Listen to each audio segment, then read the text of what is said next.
Hello, hello. I know it's dark, isn't it? Isn't it getting dark?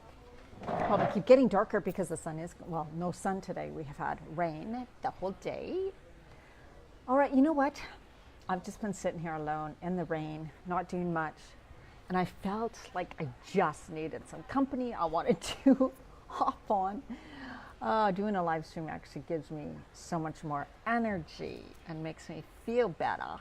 And so I'm going to just share this here. Yeah, who's up? Who's around? Whoever doesn't live in Canada is up. If you live in the UK, if you live in Australia, if you live anywhere else, I'm in Bali right now. And so I know I have a lot of women who follow me and want to know, who haven't maybe heard a story about how I ended up here in my journey, things like that. And so I wanted to kind of share because I did feel like doing, we're going to talk about all things, right? I felt like doing a live stream about, I'm doing a free challenge starting Monday, August 20th.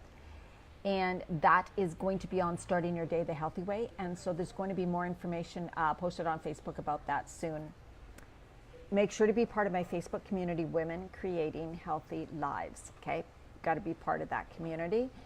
So the community is for women over 40 who are like kind of going through that midlife phase, and that's what I also mean about the age. Usually it's over 45, but the age and also with the changes that are going on in your body, right? So my name's Diana Marchand, and I help women transition through that phase. So I have been I've been into health and wellness since I was in my 20s. I started working out like physically with weights at the age of about 19. And it was always my passion, like kind of health and wellness. Because of also I had illnesses, things. I had cancer at 21 and digestive issues and on and on and on, food sensitivity. So I mean, because I've had all those things, really it's why we learn and why we do what we do. And then I have also been a personal trainer, a yoga instructor, a raw food chef. I helped open up a raw and vegan restaurant in British Columbia with another girl. We did all the menus, we did all the recipes, we did help them open up the restaurant, and then I worked there as a raw food chef for 2 years. Well, I also then started teaching classes on how to prepare the raw food recipes because I happen to love them. And it's really, adding more of those nutritious foods is really what helped me to lose the weight when I was going through the midlife phase and where I gained weight, where I'd never had weight before, especially because I was a personal trainer, I was a yoga instructor, I was working at one-on-one with clients at a training studio.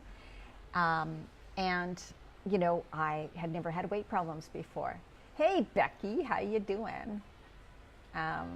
Yeah, all my people in Canada are sleeping right now. In BC, it is 2:45 in the morning. Hi, Becky. I just wanted to pop on in and talk a little bit about my story because I was feeling lonely. It's raining all day today, like all day rain. And there's really nothing to do when it rains. It's dark, it's dreary. I went to the grocery store, nothing interesting. Anyways, okay, so get back to my story. So when I was gaining weight in midlife, nothing would work, right? That used to work. I knew I was exercising like crazy. I was also had done adventure races, and I was a kayaker, I was a mountain biker, I was a trail runner. I was doing it all. I was super, super, super, super fit in my 30s, extremely fit.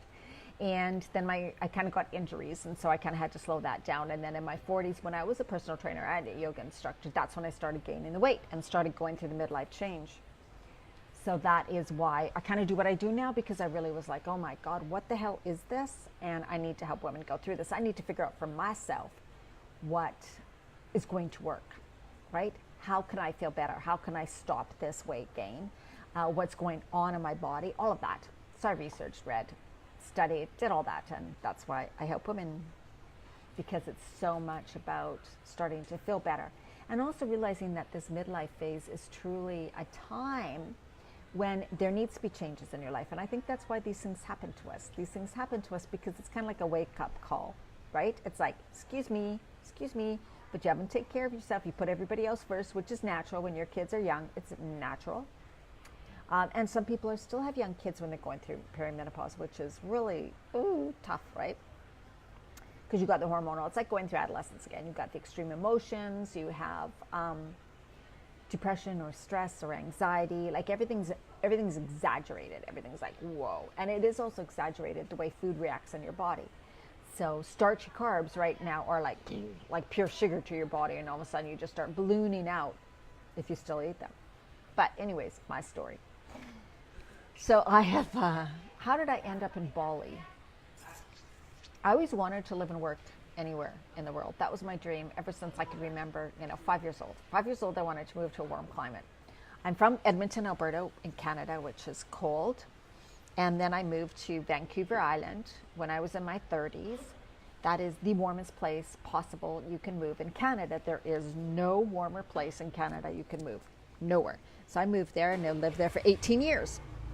But basically, so much of my life, it was like, I'm going to live someplace tropical and warm. That's my dream. That's what I want to do. That's what I want to do. But you know what? When you're growing up in the 70s and even in the early 80s, I mean, it wasn't possible unless you somehow got a job here. I mean, I was raising my daughter anyways, but it was like, you kind of like, I didn't know how it was all going to come about. I really didn't. I just kept that in the back of my head going, that's truly what I desire. And all those things you do, what do you really want in life? What do you really desire? What is your passion? All this. It was always, always, always, always, that's what I wanted to do. That's what I wanted to do. And even right before I moved here, coaches and stuff, they'd write out, what's your ultimate? What would you, and I was like, I want to live in warm tropical climates or wherever I want actually during the winter times. That's what I want. I don't want to live in a cold climate for the winters anymore, ever. And then, so that was it. But that was kind of like, it's kind of like limiting. But I mean, there's so many things that I want to do. Thank you. I mean, of course, with the women I work for, but that was kind of all the beginning. So being in the health and wellness and all of that field, and then doing the classes on helping women eat healthier and all that, right? I was doing it all offline, of course. Even like 15 years ago, there wasn't all this online as much. So it was all offline. It was all in my community. But then I'm like, well, how am I going to get somewhere in the winter? What am I going to do? And so then the more it was like, oh, this internet thing's kind of becoming popular, and people were, I'm like, oh, I mean, if I have things online, courses in my programs, then I could actually live anywhere, right? And that's when this whole thing began. So you see, sometimes we think that our dreams or something we've always wanted in life is impossible. And of course, in the 70s, to me, how could I live? The only way I could think of living somewhere hot and tropical was to marry someone who lived somewhere hot and tropical. I'm like, I don't know how else I would do it, right? And so then, of course, years go on, and this is this online thing. So it's like, oh, here's an opportunity. Here's what I can do. Now I see all my experience, all the years, what has led me to this. This is like, these are the things now you can bring online. See what I mean? So that's when it was like, oh my God, I can begin to bring my business online. This is how I can live anywhere I want. And when I talk about this, sometimes women are like, yeah, but I can't just get up and leave. Like, you can do that. My dream is to do what you're doing, but there's no way I can. There always is a way you can. Always. Always. You just got to be willing to do it. So, of course, there's lots of changes that I had to do to be able to do this. For one, I had to learn how to bring my business online. Now, I don't even know how many years. It's been 10 years, maybe, or a little less, that I slowly started to learn the stuff and work and still do all my stuff offline and start to slowly see what I could do, start with a blog. Really, truly, it's been so many years because I didn't get a lot of help at first. I tried to figure everything out my own, and I still do. But I want you to know that there is always a way. And if you're like, well, I can't just leave my husband and kids. Well, of course you can't right now. But there is going to come a time in your life that either your kids are going to be gone or they're going to be grown. If you decide you want to do be able to travel, maybe your dream in life is something completely different. But I encourage you to know what that is, to start to dream, to start to imagine, to start to go, what do I really desire? Because that, if you don't know, if you don't even think about it, this is where I see a lot of the emotional eating come in. This is where I see a lot of the stress come in someone's life. This is where I see a lot of the depression, anxiety, helplessness, hopelessness. Because I've worked with so many women over the years, and there's so much a part of them, what it usually often comes down to is there's something in their life they're not doing that they really want to do. They're still putting themselves last, and they really are tired of it. They're exhausted. They wonder when time's going to be for them. Right? It's because we're so conditioned by society and by the world to think women must act a certain way, women must do this, women must be this type of a person, women must not put themselves, they must put other people first. Women must put, if they even talk about putting themselves first, then what people think is she's so selfish, what's she going to do, forget about her family, forget about her friends, how could she do that? So flippin' crazy. So it's, when I say put yourself first, I mean like put your health as a priority in your life, right? And I think that's, it's, you know, people take it all or nothing. Well, you're going to put yourself first, that means everybody else is going to go last. What the hell does that mean? Anyways, that's the most retarded thing I've ever heard. I have no time for anybody who talks like that. Get rid of those people in your life. But so it's also taken me really standing up for myself, really being strong in who I am and what I want in life, really getting strong within myself, believing in myself, and not caring what other people think. Now, for years and years and years and years, I cared what other people think. I really did. Someone could say something to me and I'd be defeated and deflated and think, you're right, I can't do it. I'm being so silly. I'm being selfish. I'm only thinking of myself, and that's crazy. And a woman my age shouldn't be doing that, and a woman my age should own a home, and a woman my age should have furniture, and a woman my age shouldn't be selling everything and traveling. That's so silly. What the heck? What about retirement? What about as you know, getting older, right? And so those things stopped me for a lot of years. Now, I also had responsibilities with my daughter, of course, right? So I spent a lot of time with her. I helped her in any way I could. I was there for my mom. I was there for my dad at times when they needed me, right? So we do have those times in our lives when people need us for a period of time. I'm not talking about those times. That is absolutely true. But then there comes a time when it's like your time, right? Or another thing that may be happening is that your kids and stuff still depend on you so much, even though they're grown adults, but also because they're used to depending on you. You are used to giving them your full attention, do whatever they say, that you'll drop everything for yourself. That is a habit, that is feeling guilt and shame. And so what needs to happen is you just need to start changing that, right? You need to start changing that and realizing they have their own lives, they're grown children, they can take care of themselves, which they should really. And then, you know, you help them out whenever you can, but you also got to start having your time, right? And saying, oh, you know, I do actually have plans that I'm doing something for myself that day, so sorry, you know, and then helping them to understand that this is important to you. And really the best thing you can do is model someone who takes care of themselves. Because I think if we ask any mother, what do you wish for your kids? It would be health and happiness. So you need to model health and happiness if you want your children to take you seriously. If you're saying to them all the time, I just want you to be happy, I just want you to be healthy, yet you're not doing that for yourself, they see that, how do you think they're going to do for themselves? Maybe they won't take care of themselves because they're like, well, my mom never did, so maybe it's not good to take care of myself. Like all that stuff going on in the background, right? Hi, Debbie. Sorry, glasses. People, I need more people to follow me from Australia and all over the world instead of Canadians. Oh, this Bali time is so different. But so anyways, I made some choices in my life, and I started making choices one step at a time, and I started thinking, I just holding that vision of what I wanted in my life, this type of a life, and moving. You know, I had a relationship for 11 years, and that was tough. It was like, well, I'm in a relationship. We live in the same home together, right? But it was more so, I held that vision strong that that's still what I wanted to do, and I was honest with him that that is what I wanted to do. I really was. And then it's funny because he began to want to do the same thing. I wasn't forcing him. I wasn't telling him he should, nothing like that. It was just, I was always saying, I am working towards being able to live in warm climates in the winter. And he would say, so, well, what about me or us? And I'm like, you could absolutely do it too. I'm just letting you know, this has been a dream of mine for my whole life. This is what I truly am going to do. So that's the way we had a relationship, which is really good. And actually, he ended up wanting to eventually go somewhere warm in the winters too. I mean, we split up for other reasons because we're really, really, really good friends. But it was really cool to see how my honesty, my openness, my willing to take chances in life, my willing to say, yes, I choose to do this.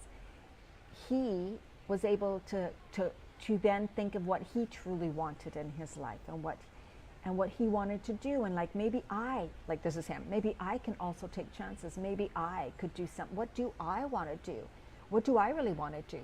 And it became that type of a thing. And it was really cool because then he started exploring, well, maybe I do want to go somewhere warm in the winter. I don't really like the rainy days. I do want to maybe explore different areas. So you see what I mean? Just by me being fully me, being fully honest, not expectations, not bitching or nattering or going, you just better and forget it. None of that, just pure acceptance. And that's kind of the way it happened. And I just held stern. So no matter what people thought of what I was doing, I was just like, yep, that's my dream.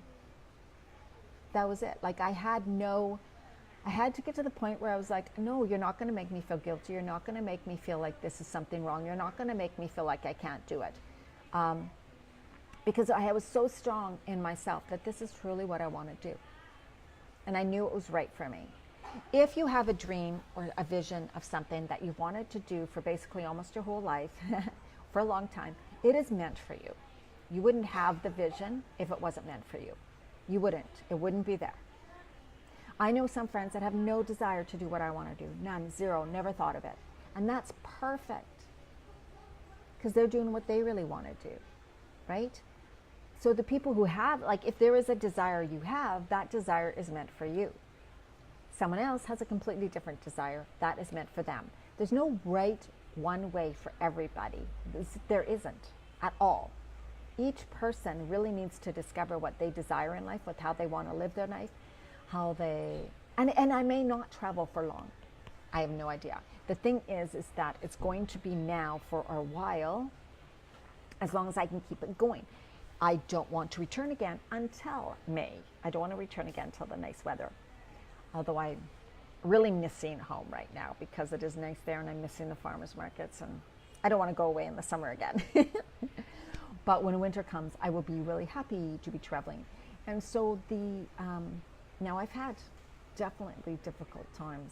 I'm having a lot of resistance right now and technical problems sometimes that come up with me stretching myself and trying to learn and build my business, and the resistance that comes with that. Anytime we try to stretch ourselves or go do something different, it's like get out of the comfort zone. There's this uncomfortableness, right? And especially being alone, right? It's like, whoa, oh my God, I'm really, really feeling that. But I just connect back to my vision. Okay, what do I really desire? Are you ready to give up? No. Some days I say I'm ready to give up. But most of the time it's like, no, this is truly what I know I'm meant to be doing. This is where I'm meant to be able to travel and live wherever I desire. And so I know this is what I'm supposed to do. So now show me the next step. How can I make this work? How can I expand this? How can I reach more women? How can I expand my reach? How can I get more women interested in what I do? How can I help more women, right? Things like that. That's kind of what I'm like, because I'm thinking, okay, this has got to expand. I can't keep this really tiny anymore if I want this to be my full life, right? This is my business. This is where I make my money so that I can survive, right? Of course. So there's many, a lot of people would give up. A lot of people, because it gets hard and it gets confusing and it gets frustrating and you feel like you're stupid and you feel like you don't know what you're doing. All of that kind of stuff comes up and it hits you in the face some days. And I cried yesterday. I think I cried today. There's moments, of so much self-doubt and not sure if you're going to make it. Also, I'm about to go to Singapore, then I go to an island, right away an island outside of Thailand. And, you know, right away you're like, oh my God, like those flights, the hotel rooms, how am I going to do all this? You know, it's like all this boom, boom, boom. So I do want to get to a place where I can stay for a longer period of time, sometime, and not be moving around too much. So I have stayed here for a while, but I'm choosing now, like, I'll see what Thailand's like. Maybe it won't be the place for me. I just don't know, right? But don't think it's, you know, the whole feeling down, helpless, hopeless, not happy with your life, anxious, eating to comfort, eating to not deal with feelings, eating because you know there's something else you'd rather be doing, but you're too scared to do it. You think you can't do it. You're worried about what other people are going to think. You're worried about how other people are going to talk to you or judge you. That is a big thing. I gotta stop worrying about that. You just gotta stop. Because as years go on, your life, you can either be closer to where you want to go, or you can be stuck where you are. So what it got for me was, I had great friends. I love Vancouver Island. It's nothing about that. But I knew that I wanted to do this, and I've always wanted to do this. So I'm like, I need to do it. I need to try it. I need to go and do it and see if it's really what I want to do. Because if I don't know what life is about. I can't imagine continuing to live denying something I've always wanted. Yeah, I couldn't imagine. No, I was like, no, that's not life to me. That is absolutely not life, you know? And so if you're feeling like that, if you're feeling like, yeah, that's the way I feel, I really feel like I've wanted to do whatever or change my life in this way, but I've been too scared, I've been too worried what other people say. So if you're listening to this and it's like you could be crying, you could be overwhelmed with emotion, you could be triggered by me and getting mad, that happens. Because you could be thinking, well, yeah, you did it, you can do it, there's no way I can do it. Believe me, I used to feel like that. I used to get pissed off. And that just means that you're triggered, it hits you emotionally. You know you should be doing it, but you're not. That's all that is. Yeah, all I can do is encourage you to follow your dreams, no matter what it takes. Take the little steps. Don't try to go from A to Z in one step, because that's impossible and that's too fearful and it's too overwhelming. So it's just about doing the daily things. What can I do next? What is something I can do now? Instead of going, why does this happen to me? Why am I stuck? I just don't know. I hate my life, right? That's not the way to be. Start to feel what's coming up within you. Start to feel those desires that are there. Start to feel the things you're suppressing.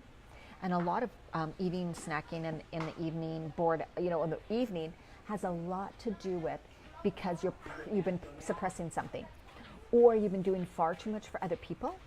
And your body, your soul is realizing, I need a break, I need a break, I need a break. But you don't allow yourself to have a break. So the only thing you allow yourself is to eat. Eating is your escape. It's like, you're scrolling through Facebook aimlessly and mindlessly. Is those escapes when you're like, I just need a break, I just need a break, I just need a break. That's what's going on inside. And to comfort you in that moment, you eat. Right? And it's a habit. It's happened over years. You've probably done it for years. And so every night you go through the same thing over and over again. Same thing. You feel trapped in some way. You feel like somehow you can't do what you want to do. There's something that wants to come up and be noticed and heard, but you've been suppressing it. You don't want to deal with the emotions. You don't want to deal with what that means. You don't want to deal with the change. Whatever it is, you're pushing it down. You're pushing it down. You're feeling uncomfortable because you're pushing it down, but your body's trying to tell you to deal with it. So this uncomfortableness, this unease, this anxiety, this whatever, the only way you know how to calm it down is to eat something. Because eating something like that makes you feel good in the moment. So really take a look at that. If you are somebody who like snacks a lot at night, you can't stop it, you want to eat the bad stuff.